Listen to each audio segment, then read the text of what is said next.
各位来宾午安，欢迎来到旅游论坛的下半场，台湾与立陶宛疫后旅游新火花。我们欢迎主持人、实现会社创办人王诗诗女士再次回到台上，掌声欢迎。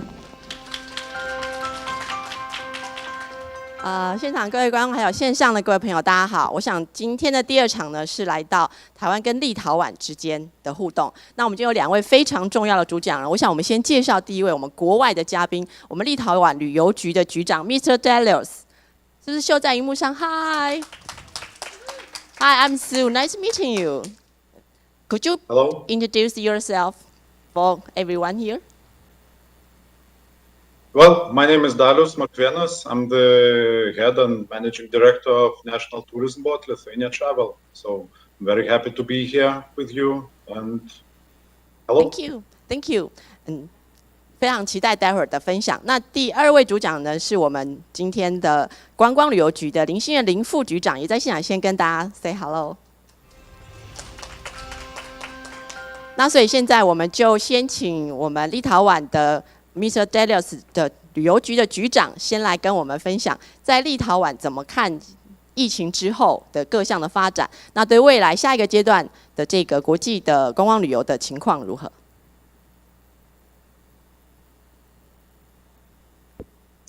Yes. Well, dear ladies and gentlemen, honored participants and guests, I would like to start with my thank you. And it's my big pleasure to be here with you and participate in your tourism forum. Unfortunately, I couldn't manage to join you in person, so I'm sending my greetings from my own house from the other side of the world. And before starting my presentation, I would like to make a couple of remarks.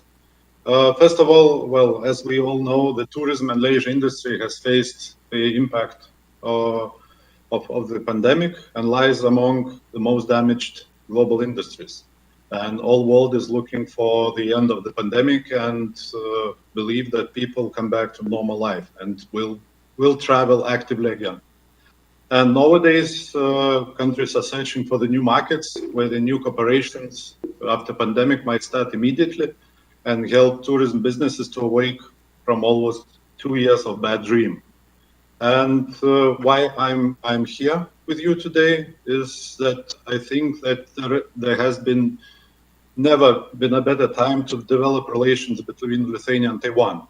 As you all know, our two countries have been forging stronger trade ties, and the opening of Taiwan's representative office in Vilnius, scheduled in the following months, will bring us even closer. And even though we are thousands of kilometers apart, we see a more cordial relationship developing between our people. And with more friends of Lithuania and Taiwan than ever before, there's bound to be more interest in visiting our country. So once again, thank you for the invitation to participate in this forum. And I hope my presentation will inspire others to see positive ideas in tourism development and how to prepare for new challenges when the pandemic is over. Okay, so I'm going to switch to my presentation now.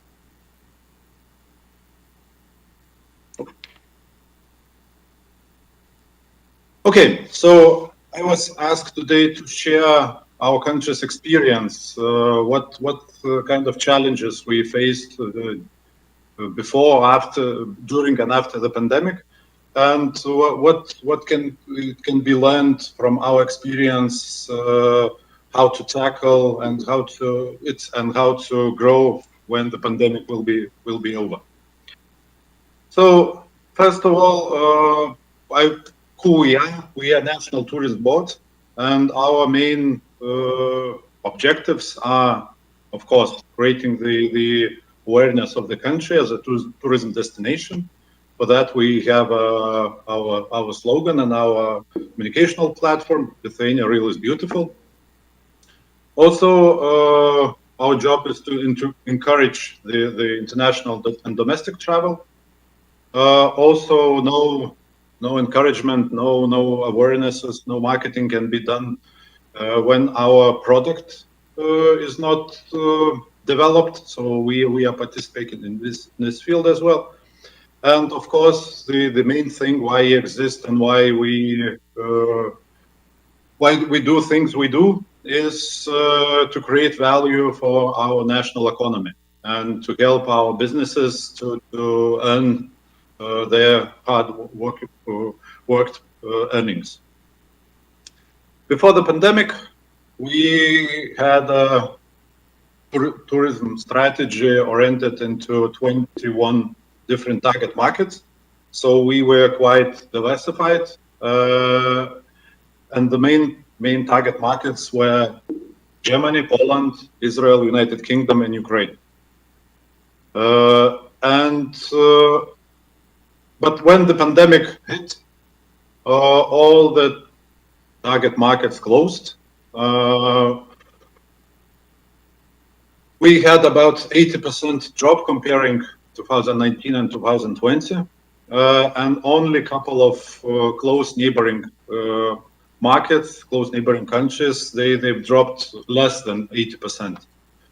Talking about long-haul markets, the drop was more than 90%, so we can say that we don't have any tourist flow from the long-haul market. But we hope that when all the travel restrictions and EU regulations will be lifted, then we will have, in short time, we will come back to the numbers we had in 2019. And one important remark was, well, how we and how our tourism sector survived during the pandemic. Well, the answer was domestic travel. Before the pandemic, we had almost 50% share of inbound and domestic travel. And as you can see, as international travel stopped or decreased marginally, the domestic travel dropped much less, and especially during warm season, the domestic travel dropped only about 20%. So this is the answer how our tourism sector survived those couple of years. Most of them they reoriented themselves into, and those who were serving foreign markets, they oriented themselves and started working with domestic travelers. And also the government also had additional state aid program. During the off season, the state offered for tourism businesses to accommodate the national Lithuanian medical workers. So during the autumn 2020, when the summer season has ended, the state offered more than 10 million euros to the tourism industry to accommodate for free medical workers. And that also gave additional cash flow for the accommodation businesses and helped them to tackle the economic impact of the pandemic and the impact of the almost non-international travel. And all this, again, this state-owned program was managed by National Tourism Board, Lithuania Travel, and that was totally new functions and totally new experiences for our organization. But we think that it worked and it helped the tourism business a lot. Another second experience I would like to share about the opportunities during the pandemic is that when the travel decreased, we had some opportunities to reallocate our resources and to do some long-awaited homework on the tourism data and infrastructure. And why we need that? First of all, we have to have trusted data on the tourism flows, on the night stays, and this data is needed, first of all, for private companies to do the investment into tourism sector. Also, it helps to set up the goals and measure their result. And also, last but not least, every marketer will tell you that you cannot do the precise and effective marketing without the data on markets, on the target audiences, on their needs, expectations, and another things that help to provide them with the right product at the right time. So what we are still working on is, first of all, we started the new initiative to evaluate national tourism infrastructure, and it's been evaluated from the tourist point of view. So it helps us to identify what's good and what's bad under the same questionnaire throughout Lithuania. And we are researching more than 1,500 different tourist sites throughout Lithuania. And then we can give an evaluation and report to the municipalities and also to the central government what has to be tackled and maybe changed or improved throughout Lithuania. And also it gives us the evaluation what are our strengths and where are the best tourist experiences. Another initiative is to collect and open the data to all the tourism sector. Where are the international tourists? Not just staying overnight, but where they are going, or how much time they are spending in the different points in Lithuania. And this open data heat maps, we believe, will boost the private investments, and this will help to develop new tourism infrastructure. So just providing the data for the business plans to open either new hotel, either new restaurant, or another service. Looking at the data that we have a big flow of visitors and tourists throughout the area in one or another part of Lithuania. Another initiative is online tourist registration system, collecting the tourism statistics, and this will help us in two ways. First of all, it will help us to get the data faster and even overnight.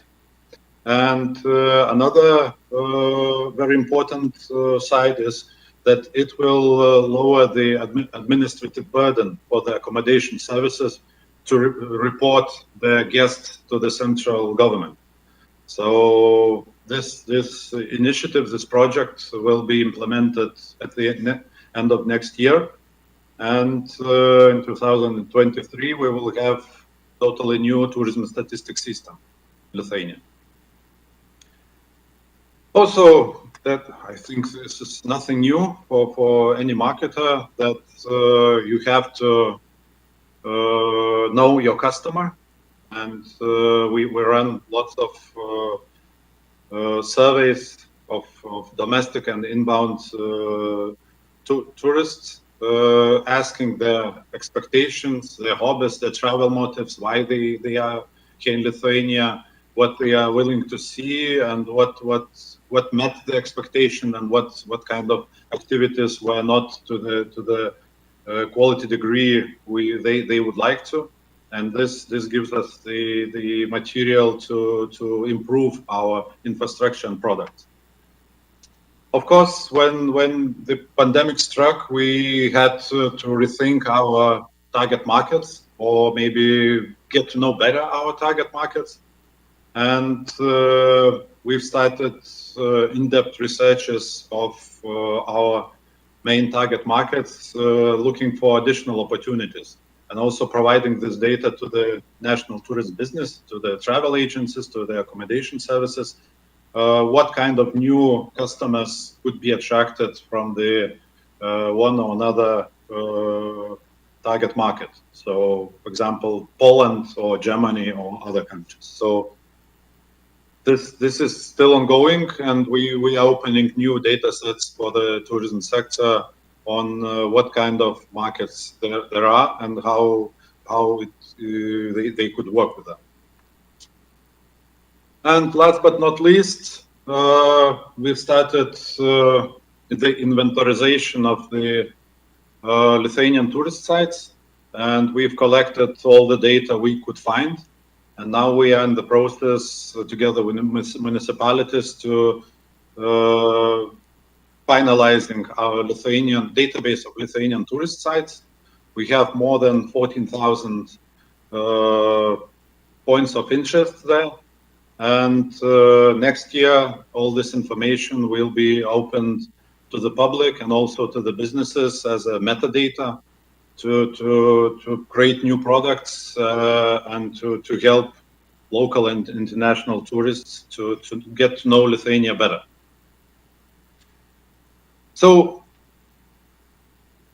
the third experience I would like to share with you is how you should work with tourism marketing during the pandemic.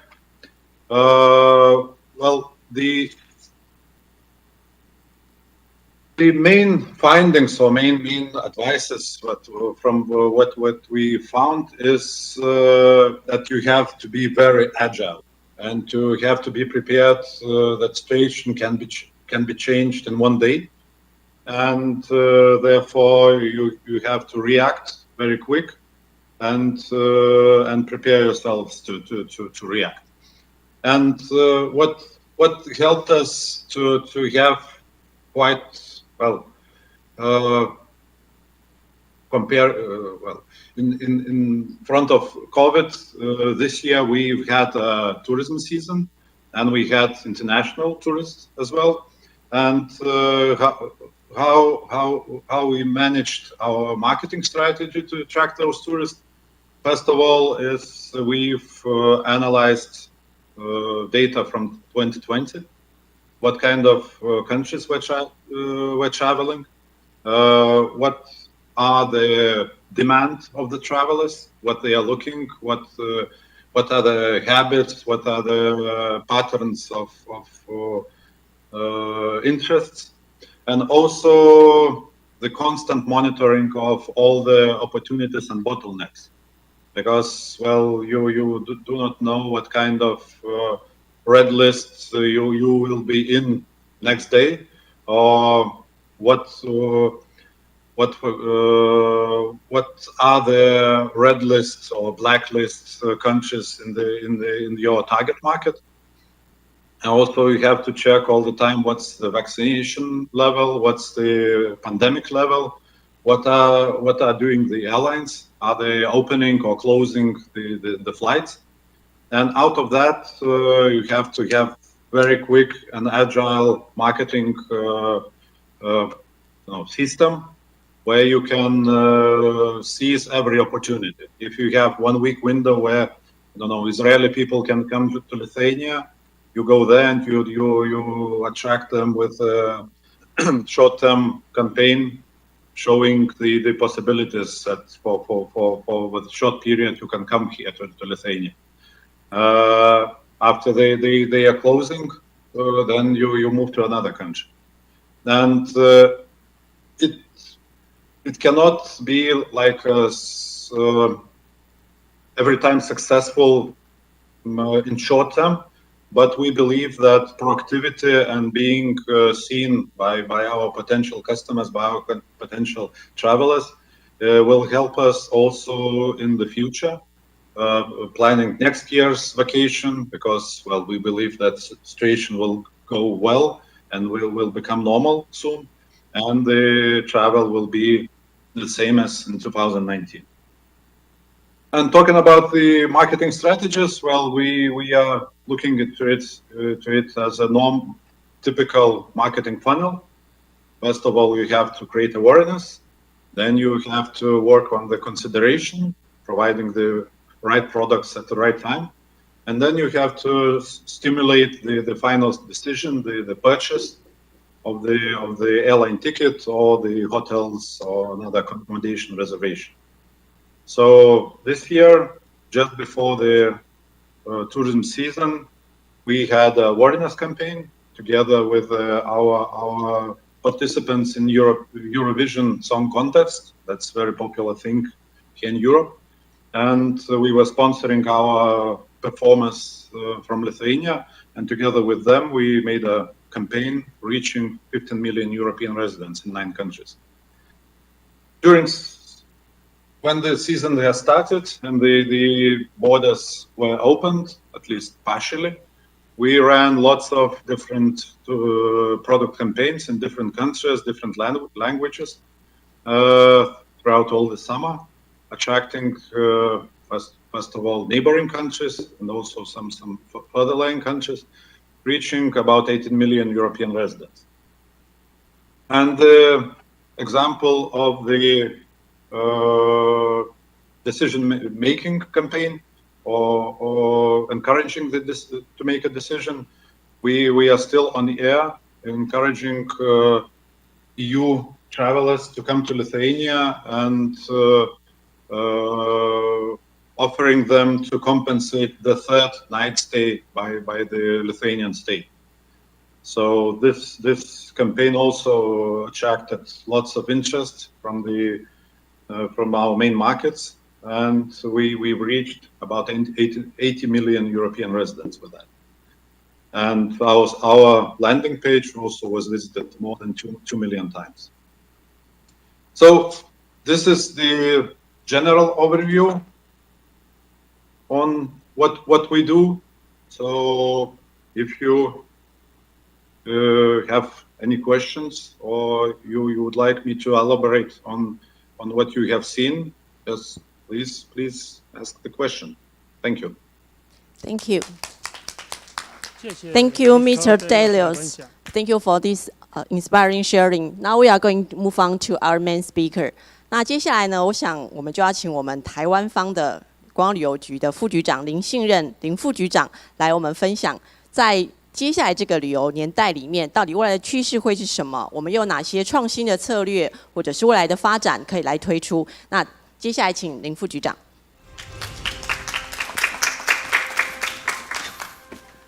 谢谢主持人的介绍哈。看到自己照片这么大张，不太习惯哈。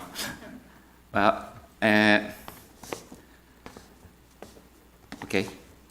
Good afternoon, everyone. I would like to special thanks to the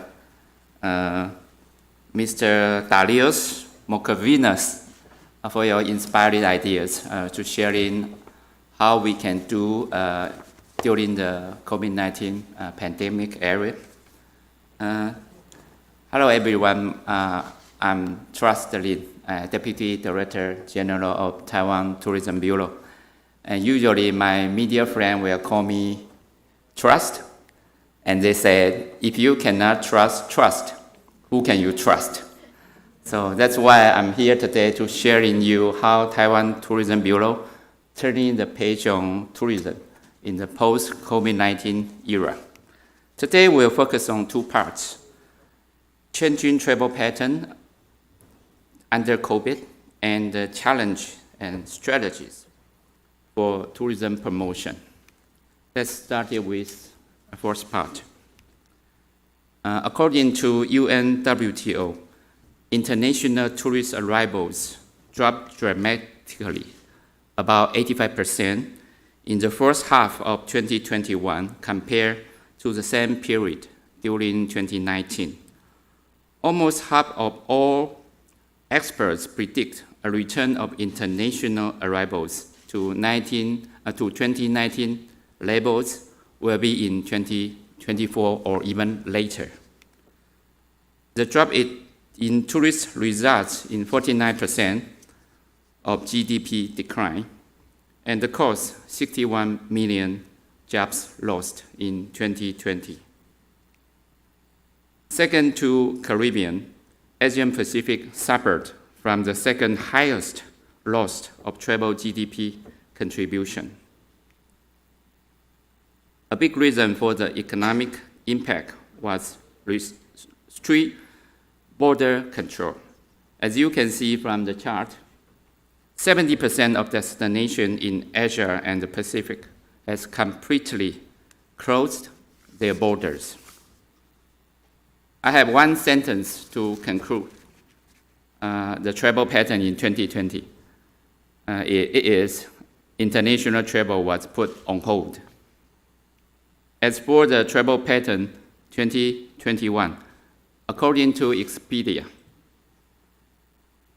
travelers want to travel close to home. They want to stay longer to envision their stay. They want to make sure everything, all the detail about their travel, so they can do the booking accordingly. The WTTC also makes a very similar observation. COVID-19 is transforming travelers' behavior toward more familiar, predictable, trusted, and low risk. And trips to enjoy the outdoors, health, and safety are paramount in this new era. As for 2022 travel patterns, Booking.com concludes tourists are looking for explore and discover new culture and new places. They want to socialize with others, including have maybe some vacation romance, and of course, to get some rest. Given these changing trends, so what is the tourism promotion challenge and the strategy for Taiwan Tourism Bureau? There are three major challenges. Number one is to keep the tourism industry alive. There's no business, there's no international business, but we have to keep the tourism industry alive. It's a really big challenge. Thanks to our government's forward deployment strategy, we conduct three-phase approaches. It's really similar to what our friend Mr. Dalius just mentioned. Phase one is we call anti-pandemic tour planning, and phase two is safe travel. And phase three will talk about our global exposure when we resume, especially when we resume our international travel. The result is, during the past 2 years, we have more registered travel agencies and even more hotels. They probably have some hard time, but they do survive. Our second challenge during the pandemic is the travel pattern is changing, so our product development have to follow. So in the year 2020 and 2021, we are more promoting like hiking, outdoor hiking, and bicycling, and some outdoor activities. Let's take a look at a video about our mountain tourism. For me, escaping to nature is so important. Nowadays, with travel being more complicated, finding these escapes is more important than ever. That's what I found when I moved to Taiwan in 2013.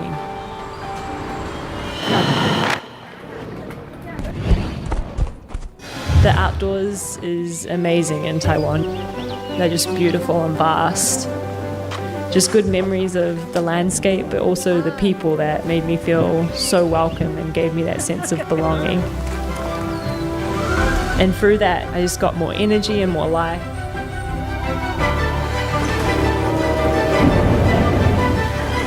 Taiwan gave me the courage to keep challenging myself and to become a trail runner. Now I compete in races all over the world, but I can't wait to go back to Taiwan and be in those landscapes. Okay, how do you like it? Usually we need a round of applause. That's another video that conducted by Taiwan Tourism Bureau, which is also very amazing. Cycling tour.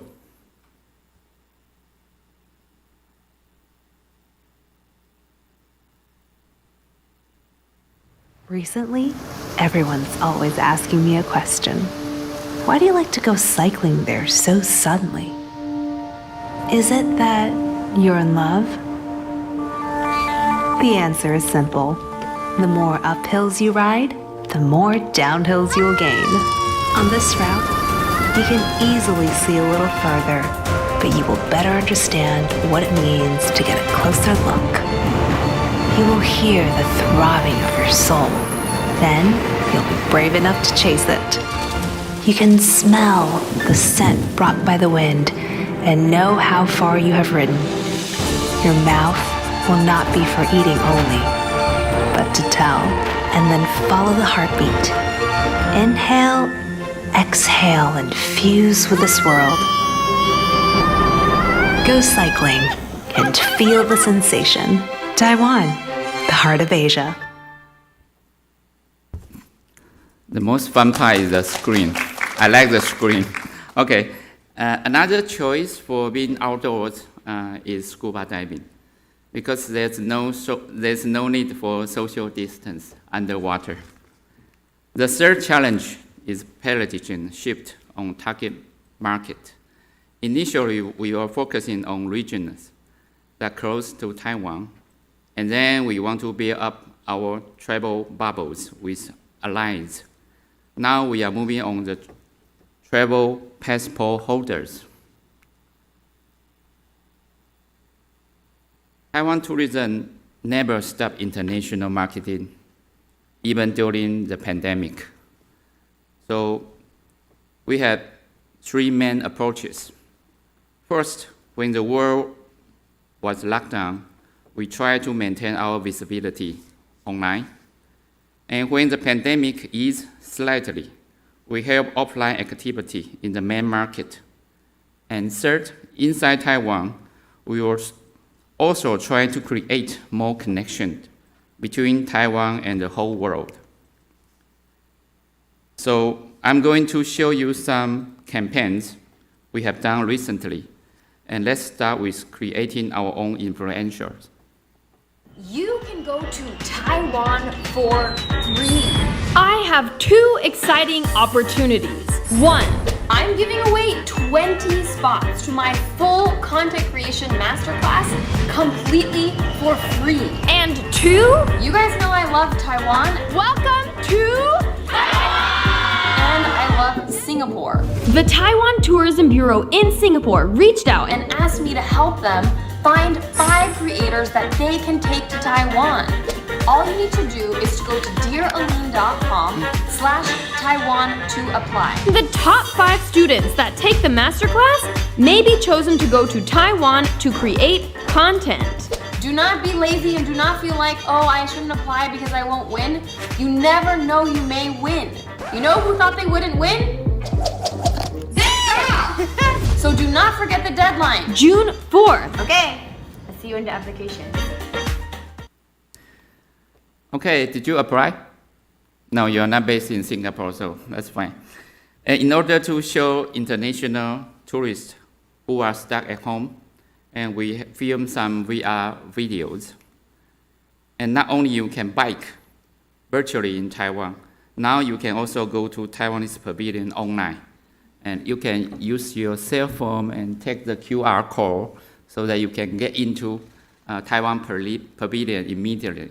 And it's 24/7, 365 days a year.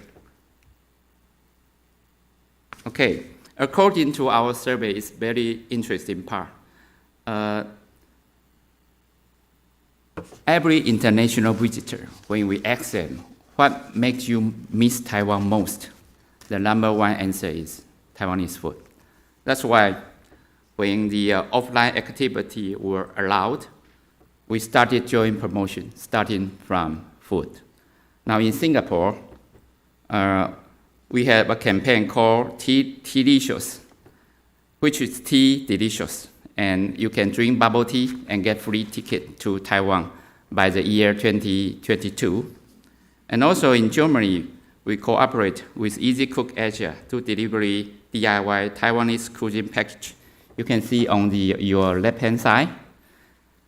That package including all the ingredients you need and recipe, and also Taiwanese voucher and tour guide. In France, we also cooperate with Chef Bernard Lawrence to film Taiwanese cooking video. And in USA, we also conduct online Taiwanese cuisine class. The whole idea is about you can cook at home right now because you can go in nowhere, but you can travel to Taiwan later.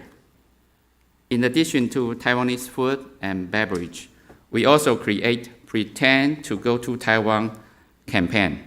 In Japan, we cooperate with Japan Airlines to create the experience. You can go to the airport and use our campaign passport and get on a stamp and get on the airline and take photos with Taiwan background so that you can send postcard to your friends. And in Hong Kong travel show, we decorate the pavilion with iconic image of Taiwan. Tourists can take photo like flying the sky lantern, cycling in Taiwan, or gourmet food, or hot spring. In Vietnam, we launched Pretend to Cycling around Taiwan in the gym with California, fitness, and yoga in 8 major cities. The third approach is to create more connection between Taiwan and the world. During the pandemic, we had lots of, webinars. Everyone joined lots of webinars. But actually, when you participate in lots of webinars, you get so tired because there's no content. And then what we do is we use online tool to combine with webinar, which is really popular overseas. And when influencers cannot go to Taiwan, we try to find foreign influencers that were already live in Taiwan. The audience abroad could still see what's going on in Taiwan. We also cooperate with Sony to encourage local people to share their videos and photos with tourists all over the world to discover the beauty of Taiwan. In summary, I have 2 great news for international travelers. For Muslim travelers, Taiwan is now world number 2 Muslim-friendly countries. For general visitors, Lonely Planet Best in Travel ranked Taipei, Taiwan as world number 2 of the top 10 cities to visit in 2022. The 2 great news indicate our marketing strategy goes well and our hard working during the pandemic worthwhile. COVID-19 makes tourism feel like travel in an endless tunnel. Looking back for the past 2 years, I think the pandemic has forced us to focus on the most important priorities and has led us to re-examine our strategy.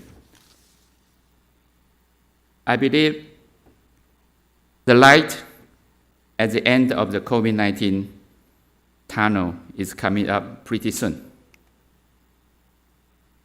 So I'm ending the presentation with a short video called See You Again in Taiwan. When the world comes to a halt, Taiwan keeps on preparing to make sure your every breath is safe. We look forward to seeing you again. actually it's a preview video. The video we made about 1.5 years ago, but we cannot have an opportunity to release it because even though we are 0 cases, but the border is still closed, so we are still waiting to see every visitors from the world. But prior to that, I hope we will stay healthy, stay happy, and I see all of you, the visitors from around the world, to visit us again. Thank you. 谢谢林副局长，我们也很期待那个全世界国门都开，旅游重新回到这个星球上的那一天呢。来，林副局长请坐，我们就进入下一段的对谈啊。我不晓得是不是在座的朋友都，或者是线上的朋友对立陶宛都很熟悉哦。至少我相信大多数的台湾人是因为病毒才重新认识了立陶宛，不然过去可能是在我们读的世界地理上面啊，看到波罗的海3国里面有看过立陶宛。但是在这一次呢，却因为疫情的关系，在台湾赠送立陶宛口罩，就立陶宛又回赠我们2波疫苗之后，台湾突然对立陶宛产生了非常大的兴趣。我们甚至去挤爆了那个立陶宛的社福机构的捐款，下架所有立陶宛在台湾的巧克力、啤酒，然后立陶宛的在台湾的主题餐厅也开始酒吧被注意等等。那我想这也是在病毒带给全球一个新的可能性，就是在过去我们可能没有看到的、没有机会认识的，却因为这个病毒的发生而给了大家一个新的机会跟新的关系的连结。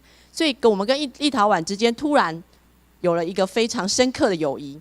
我们在过去可能不见得有把立陶宛放在我们的旅游规划行程里，但我相信在 COVID-19 重启之后，很多人都会把立陶宛规划入自己的旅游，因为想去看看说，为什么这样的一个国家会对台湾有一个特殊的情谊？尤其当他们的这个外交部长讲出说爱好自由的人应该彼此照护的时候，我想很多台湾人在看到那一句的时候，眼泪都快掉下来了。突然理解说，站在这个自由的这一边，原来有这么多值得珍惜的事情哦。所以我想接下来我要先在我们开始就是 open floor 之前呢，我想要给2位各2个问题回答哦。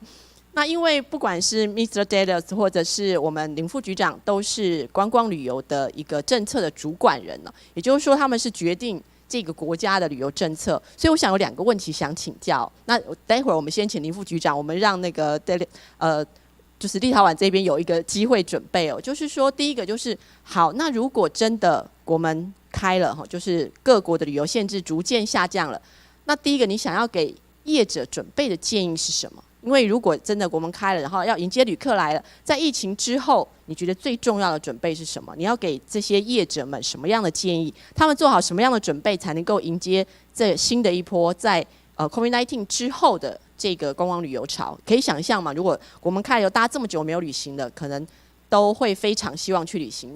那也产生了一个国际的竞争啦，每个国家都想抢这些客人。那你会给台湾的业者跟我们立陶宛的业者什么样的建议？建议他们准备好什么？这是第一个问题。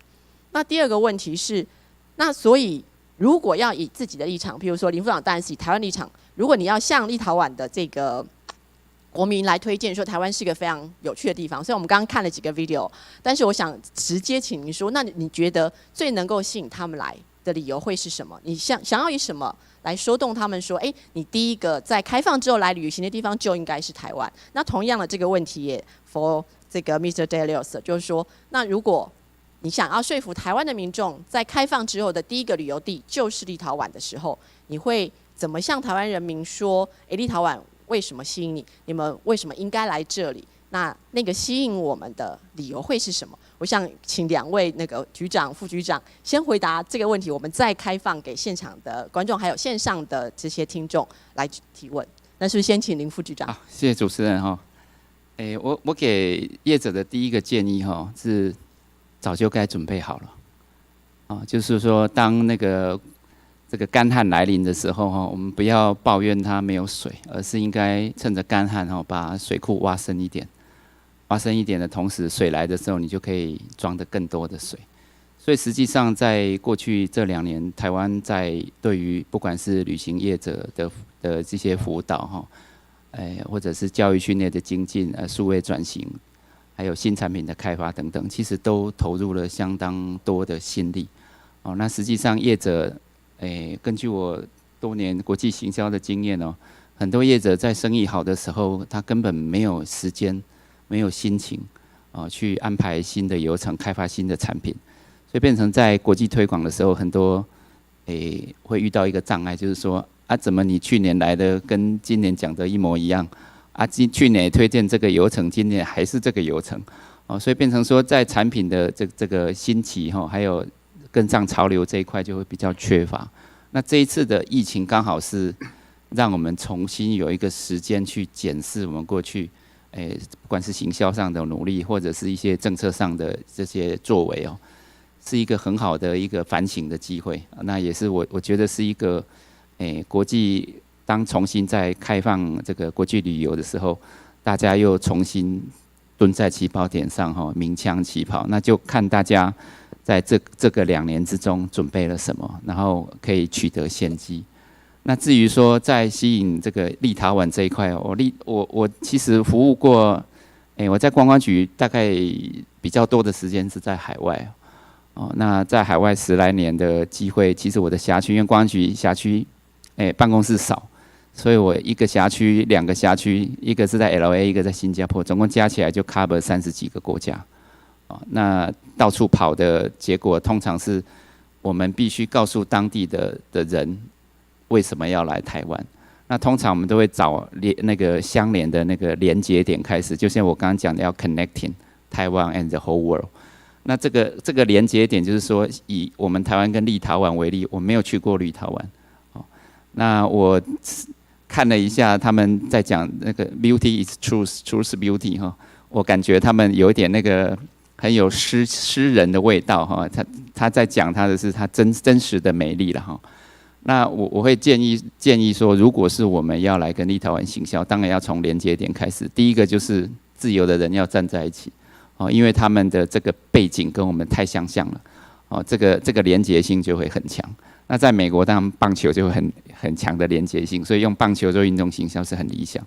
那第二点，当然就要诉诸他们在疫后观光，他们希望所寻找的是什么包括刚刚讲的户外，包括刚刚讲的跟人的互动。所以观光局现在在推的就不是只有单一，而是所谓讲 Tourism Plus 就是你可能是为了美食，为了你的交友，为了你的这个文化的探索等等，然后把这个东西加起来。但是一开始的点可以从刚刚我讲的连接性来做发想。谢谢林副局长。那我们接下来是不是请 Mr. Dalius 也跟我们 sharing some information for Lithuania's tourism information? Hello. Okay, so few of my comments would be more or less similar as my colleagues. So first of all is I also mark the note that you have to prepare now.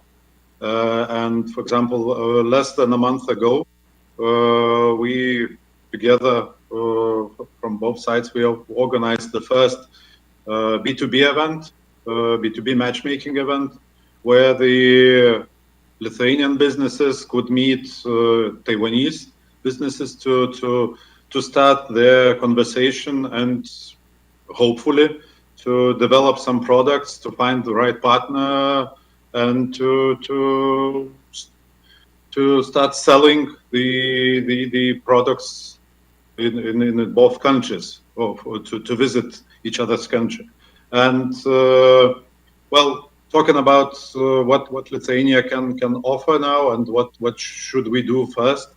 The main thing is maybe you should consider finding a partner here in Lithuania and starting to start your consultations with it, because I think and I believe that the first visitors after all the regulations will be lifted and all the restrictions will be lifted. The first visitors from both countries will be in organized tours.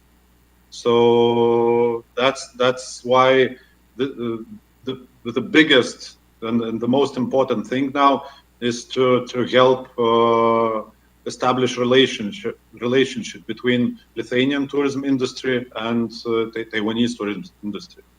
And well, again, you will find my contacts online. And if you have any interest, well, I'm addressing now the travel agencies from Taiwan. If you have any questions or you need help finding the right partner here in Lithuania, just contact me or contact my colleagues, and we will set this up. And another thing is, well, yes, the connections, and I think more also about the infrastructure, meaning the airline connection between two countries, and well, our party will be very interested somehow for starters to help appear the charter flight between two countries, and then maybe in some further future, maybe we will have a direct route connecting Taipei and Vilnius with the regular airlines. So those, and of course there will be lots of marketing and presentation of our countries to each other. Okay, thank you. 我想不管是林副局长或者是 Mr. Dalius， 大家都讲出了在下一个时代里面啊，可能我们不仅限于现在的旅游路线、旅游规划来看，而可能会发生新的。因为刚刚也提到，就是说，如果接下来我们要跟立陶宛之间有新的旅游，可能有一些除了人文的历史的之外，还有包括很多事实上的具体的所谓的基础建设了，包括两边的旅行社是不是有规划的路线？那对于我们的飞行的航线航班是不是有可以串接的？那哪一些可以去当地旅行？不过我们也可以看得到，就是在新的时代里面，其实整个自由行跟自发性的客人也其实开始其实远远超过了团客。现在其实在全球大概自由行都占了80%以上。那如果是自由行的情况下，就是人们想要去的地方是没有什么东西可以阻挡了，连喜马拉雅山人都可以愿意爬上去，更何况是一个我们平常就可以到达得了的一个东欧的国家，所以那个中间的 connection 也许就是在这一段期间我们去培养的、去理解的、去认识的。我想当立陶宛跟台湾的关系发生，然后我们一 Google 发现原来立陶宛的历史上有这么多重要的事件的时候，作为一个台湾人是非常感动的，就是说他们整个在对抗强权的历史上面，在争取自由的过程里面非常的动人。那这也创造了台湾很多人想说，那我要去看看一个这样的国家为什么可以做出在人类历史上这么重大的成长跟贡献。我想这个过程也使得旅游的发生成为新的可能哦。那所以这一些我想都是未来旅游的动机跟旅游的趋势，不仅是我们原先想象的，我们一定要有旅游的景点，我们一定要有一个旅行的规划之后才会发生旅行。很多时候旅行是因为你就是想要去认识、想要了解，甚至想要去学习，那样也一样会成为旅游的可能性哦。那我们也期待那样的时代的到来哦。那我想接下来我们的时段就是要开放提问哦，就看现场或者是线上的朋友有没有什么问题要问我们台湾的林副局长，或者是我们立陶宛的旅游局的局长，来让更多也许分享一些旅游资讯，或者分享你的见解跟观点，或者是现场根本就有人去过立陶宛，所以要直接来告诉我们说，其实立陶宛是一个怎样的国家，我们也非常的期待哦。那看看现场的朋友或者线上的朋友有没有什么问题想要提出？来，我们前面有一位应该是业界的朋友来。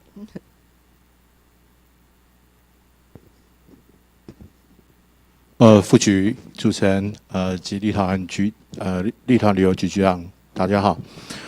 想请教一个问题啊，就是说，立陶宛是我们很重要新兴的一个北欧的友邦。相信第一次接触就像谈恋爱，我也不知道他喜欢台湾吃什么，我也不晓得台湾人去那边喜欢吃什么。我们引以为傲的蚵仔煎不一定人家喜欢，但是人家也许立陶宛不喜欢吃的，搞不好某个角度台湾人特别喜欢的口味，所以这需要一个磨合的时间。我深深的感觉到，就是说这一段政府是不是能以更开放的态度，就如刚刚主持人及风尚旅游总经理所讲的，现在旅游趋势已经70%是自由行的 FIT， 在旅游规划与设计上，并不是旅行社的专利，可是现行的法令还 focus 将旅游设计权 focus 锁在旅行社里面，这是难道2300万国民设计不出好的旅游设计行程吗？所以 FIT 高手在民间，其实很多贸易或航空或饭店优秀人才，其实都很想去立陶宛玩一样不一样的文化体验的，不是跟团，不一定跟团。我不是说跟团就不好，就是我想要随意走、随意看。可是感觉过往的观光局的重心都是把预算都扎在这30%的推动上，所以是不是在未来立陶宛的旅游的设计上，两国可以委任具有公信力的 NGO 组织，不一定说一定要委托利益组织，然后来做更有公信力，或学界或产官学界一起来做更友善的独特行程的设计，让两国人民能像好朋友，像日本一样这样玩在一起，而不是去又来。像陆客来台第3年就已经进入一条龙时代，参标150，又是在卖珊瑚跟钻石。如果立陶宛的朋友来，又是走这样的路线，那对台湾形象真的好吗？那我当然相信，两国在这样的用心经营下，我们能有鉴于过去的一些失败案例，希望局里能在法令上放宽，并且能对真正有心的 NGO 予以协助与补助，让两国人民真的像日本一样，让立陶宛人民也能够像日本玩在一起。谢谢。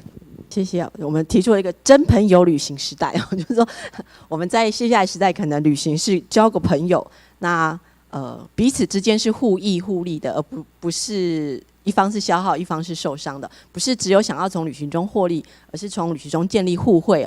那我想这个也刚好就应该就是现在观光旅游局现在正面对的政策的挑战了，就是说这个新的阶段里面，旅游这件事情变成一个新的可能性，它不再只是被当作单纯的商品，或者是我只是消费品，我卖了就结束了，而是旅行如果是每个人生活里会日常，每个人一生中会发生无数次旅行的时候，那相对应的观光旅游的政策可能会有需要调整，包括行销的手法，包括不管是在推广期、在适应期，或者是在政策的反应上面，那可能想要请林副局长先回答这一趴，就是说，那你可以先站在台湾观光局的立场可以这么做。谢谢冠中兄的提问哈。那基本上，其实世界各国的旅游局 NTO 大部分的重点工作都是在吸引国外的人如何来到自己的国家来旅游啊，这个是在国际行销上的必然。那除了日本曾经早年有要推广他国人出国去，因为他们 passport holder 的比率太低，除了那个阶段之外，大部分我们都是做这个。那实际上我们海外也很多 campaign 是在请国外的旅客设计来台湾的游程做比赛，那就大家就发挥创意，我们就发现原来台湾有很多好玩的地方是他们这个国家的人喜欢的。那现在因为是 FIT 的时代了哈，那以我之前服务的新加坡为例，90%以上都是 FIT 了。那所以其实对 FIT 的这个我们的行销上其实是更多元呐，其实砸的钱是更多了。那跟那个旅行社之间的合作，就是我们刊登一些共同的行销广告了。那这一块大概其实，我在讲比例上还是远不如 FIT 的投入啊。我相信那个Dalius那边可能也会跟我们很相近的哈。那至于国内的那个观光业的这个放宽的政策这一块，其实我们最近也有针对法令来召开很多次的这个讨论啊。主要是现在旅行业还是所谓的比较所谓特许的行业，它有一个保证金的制度等等哈。那这一块的旅行业到底是它的经营范畴是不是应该再放宽，或者是让其他的产业也可以慢慢的进来那不需要经过特许这一块。那之前我们有所谓的函释是针对那个地方创生的部分可是它又衍生了很多问题啦，就是说当意外发生的时候谁要负责这个其实最近大家在台北县的案子有看到了哈，台北市了，虎豹潭啦哈，还当然那个不是旅行社啦，他也没有旅行社执照，所以其实这一块我觉得可能花的时间会比较长啦，因为要取得共识哈，不管是业界的共识，还有其他的共识这一块，时间会比较长一点啦，那可能要比较多的讨论，我们才有办法做好这样的决策。那个不晓得那个 Mr. Dalius 这边，因为立陶宛的部分可能不晓旅游是不是所谓的特许行业，或者说基本上是以自由行的客人为主，或者是说在过去在promote 自由行的客人上面所提供的这些行销 marketing 的这些策略，可能也可以请 Mr. Dalius 跟我们做一些分享。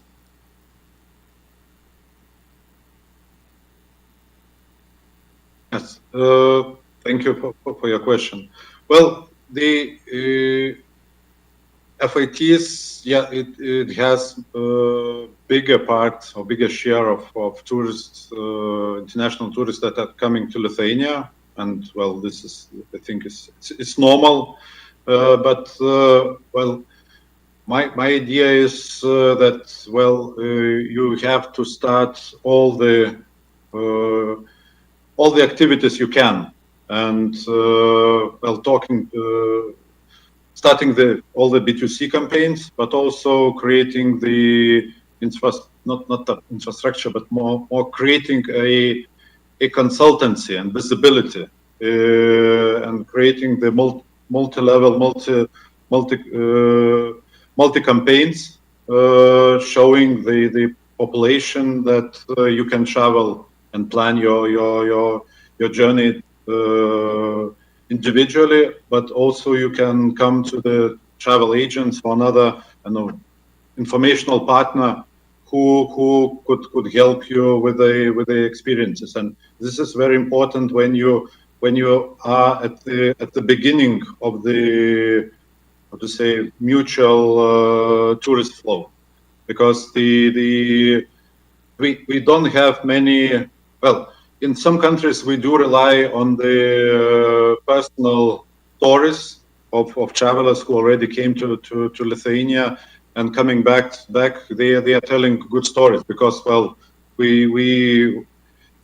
it's a tradition to come back from Lithuania with the good stories and with the recommendations for your friends. But currently, we cannot rely on that individual peer-to-peer marketing, so we have to work on B2C activities, but also very important to show that well, two countries, two businesses from two countries are ready to cooperate as well, because without business counterparts, our national agencies are like, I don't know, without hands. And they cannot do anything, and they cannot cover everything. So we see our role here as a I don't know, some enabler or partner who can start all the processes, and then leave it be for the market to start the tourist flow, and then start your earnings from tourists that are coming to Lithuania or to Taiwan, or to start the experiences. Thank you. 其实我觉得这也是一个机会。刚提到这个问题，因为站在观光的点上，这个永远大概是，我想站在观光局的立场上也会非常为难这个问题哦。可是我觉得刚好病毒也许是给所有的国家，尤其是像台湾这样的国家，一个很重要的挑战的机会。挑战什么呢？就是挑战旅行作为一个特许行业。为什么这样说呢？因为刚刚李副长一提到，最担心的当然就是旅游在过程中发生的意外，那谁来负担呢？谁来负担这个赔偿责任？那在台湾是这样，进到旅游区，只要发生意外，基本上都是谈国赔。但是你注意到去其他国家是不是都是这样？大部分不是这样，至少我去的国家，比如说你去日本，这个山林这条路线有危险，它在外面就放一个牌子说，进入这里所有的危险你要自负。那如果在台湾的旅行观念开始改变的时候，我们开始为自己的行为负责的时候，可能观光旅游局的压力就没这么大了，他就不会说，哎，我为了要负担全责，只要你不管是因为什么理由，都会归咎在国家建设的疏失。那但是这有一个很根本的问题，就会造成了什么问题？造成了说你的旅游风景区根本不敢开放的问题。像现在大院开放所谓的向山致敬、向海致敬，它有个最大基本的前提就是必须开放。那开放之后就会有风险，有风险之后就会遇到说，那有风险出事的时候谁来负责？那在现在的市场机制里面，基本上会回馈到保险机制。那你在进入什么样的地区的时候，你要发挥什么样的保险功能？但是在台湾过去的这个传统旅行社的概念里面，基本上尤其是在海外，它都基本上是透过共同的所谓的基金来做屏保，来做这个支付等等。那这个观念我觉得刚好是一个改变的契机啦，所以我想有这样的提问，也很鼓励观光局开始想这样的策略。我想观光局已经面对这样挑战很久了啦，那业者也有不同的看法，的确是个艰难的问题。但是我想在这个新的旅游的未来里面，尤其自由行的客人会已经成为主流，不要说会成为，已经是，而且占绝大多数的情况下，这样的政策势必要面临挑战，那才有更有可能让竞争跟市场机制带来更良好的旅游环境。那刚刚Mr. Dalius 讲到的这些，对于自由行的客人里面，其实完整的资讯就可以帮助他旅行。那完整的资讯现在当然就是借重各种线上数位的资讯，把这些资讯尽可能的透明化、公开化，易于取得、易于使用，它都能够鼓励更多旅行的发生。但是在另一方面，也会对台湾自己来说的难题，可能就在说，那怎么样才可以让除了旅行社之外的自由行的客人也分享到足够的资讯跟资源？那当然就要养成所有的旅客也要自负自己责任的习惯。那我觉得这是一连串的因果效应。那也希望COVID-19 带给大家不只是旅游的冲击，也带给大家更多旅游的反省旅游的新的可能性。我觉得这也是我们为什么会在这里有这样论坛很重要的意义。我们是不是还有时间，还是已经没有时间再提一个问题了？我可以最后一题。好，可以最后一题。有没有大家很想提最后一题的？刚有人举手我没看到的吗？有，后面有一位朋友来，请。你好，我是圈外人，不过我是想做一点分享，还有一个小小的问题，可不可以就是做到？就是因为我曾经也去过立陶宛，是在2018年，那时候刚好是立陶宛他们就是庆祝独立建国100年那一年。那其实立陶宛或是波罗的海三小国都有个很特别，被 UNESCO 列为一个特别的文化活动，叫做 Song and Dance Festival。那其实我参加之后，觉得跟台湾的原住民的一些像丰年祭或是文化祭典，其实有点雷同，就是其实他们就是一边歌唱一边唱歌一边跳舞，然后欢庆他们一些这个过程这样子。那我讲说，我记得立陶宛好像在2022年还是2024年会是他们这活动100周年的纪念。然后就是到时候是不是如果要让台湾可以在立陶宛增加能见度，是不是可以让我们原住民一些朋友去参加？他们就是等于一个跨国交流，让台湾原住民去参加这个活动，然后让立陶宛看到台湾其实有个很类似的一个文化，或是也是让台湾人了解原来立陶宛这样的活动，然后原住民可以跟我们这样做一个很好的连接，这样子。谢谢。谢谢。哇，我们有一个现场去过立陶宛的朋友，很开心。那我想这个问题应该要先问我们 Mr. Dalius， 就是如果在这样重要，他不太确定是哪一年的这个庆典，是不是可以让台湾的跟立陶宛的在这边互相交流，让我们也去立陶宛来分享立陶宛的喜悦，那也带我们传统的文化啦来进行双方的交流。Absolutely, and well, we have lots of events and different events. For example, next year we're gonna have, well, not only what was mentioned about the festival of folk songs and dances, but also we have next year the Kaunas is the cultural capital of Europe, and they have lots of different activities like concerts, exhibitions, modern art, etc., etc. So every year we can find events and happenings that are interested for the international travels, and I believe they would be interesting for Taiwanese people as well. So we just, well, we have to do as National Tourism Bureau our job to presenting those kinds of activities, giving the reason to come and to finally decide to come and visit Lithuania for the first or maybe for the second or third time. Thank you. 我们林副长是不是也要有些补充？我觉得圈外人其实常常会 think out of the box，所以常常会给我们很多好的 idea。那实际上这个模式，我们跟日本已经行之有年了。他们有个 Yosakoi Solano 那个街舞的那个游行表演，那我们台湾每年都会派表演团体去他们那里跳。然后我们台湾灯会他们也派团体来这里，然后互相的表演，互相的增进彼此的了解。那我记得上一次我到那个巴布亚 New Guinea 去参加那个APEC 的观光部长会议结果他们表演的那个嘎更就跟我们东海岸部落是一模一样的，唯一的差别是台湾是这样打，那他们是蹲下来这样打，所以我在想他们蹲完那个腰不知道怎么样但是乐器是长得一模一样所以其实在两边的连接上就会变成很强烈那我倒是觉得，如果说将来我们两边的观光局的确是可以来讨论这样的议题就是说，他们的 Sun and Dance 那样的 festival 可以有团体来，然后我们也可以有原住民的团体去跟他们做表演，那互相来推动。那当然，刚刚讲的那个，如果这个也可能是一个将来我们要让台湾人去加倍奉还给立陶宛对我们的善意那也是可以是一个很好的活动，然后来组团大家去那边一起玩谢谢林副长。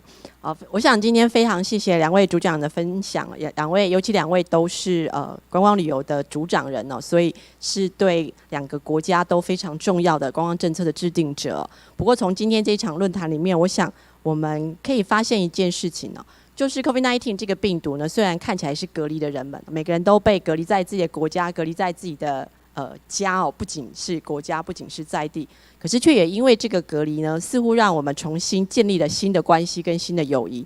像立陶宛，我想是最好的例子就是在过去我们可能不见得和这个国家有这么密切的联系，不见得认识这里的人，可是经过这一次之后，我们几乎都觉得有机会我一定要去这里看看，重新认识这里的文化。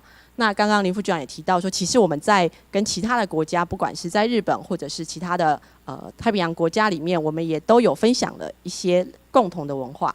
那也许我想下一个时代里面呢，在全世界的全球的旅游里面，也许会发生刚刚我们这个提问者讲的，发生一种友谊旅行就是我们希望去跟那些我们喜欢的人、认识的人、想要学习的文化来进行交流。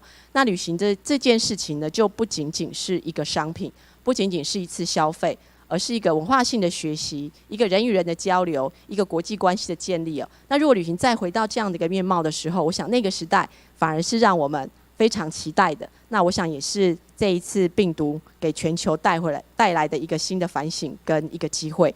那我们也因为这样可以稍稍弥补病毒对这个世界所造成的伤害，也期望在所谓的后疫情时代，当各国的国门打开之后，当健康快乐重新回到这个地球上的时候，我们也更珍惜这样的情谊，更珍惜这个环境，也让旅游发生得更有意义，也让人们可以一起更自由和平快乐的前进那我想我们今天的论坛就到这里，非常谢谢两位主讲人，谢谢大家，谢谢现场的参与，再次感谢主持人与两位讲者精彩的分享。很可惜今年旅游论坛由于疫情缘故，没办法邀请 Mr. Dalius 到现场与我们见面分享，但我们还是借由这次宝贵的机会，邀请台湾观光协会罗秘书长、主持人与两位讲者一同留下难得的合影纪念。请罗秘书长上台，也请台上两位站向前方。请各位看向摄影机的方向，一起合影留念。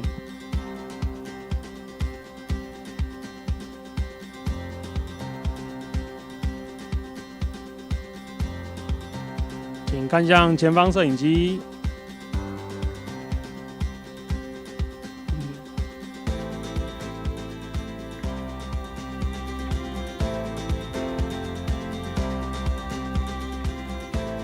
谢谢立陶宛旅游局局长 Mr. Dalius 的参与，相信台湾与立陶宛能在后疫情时代观光产业发展上挥出美丽的一击。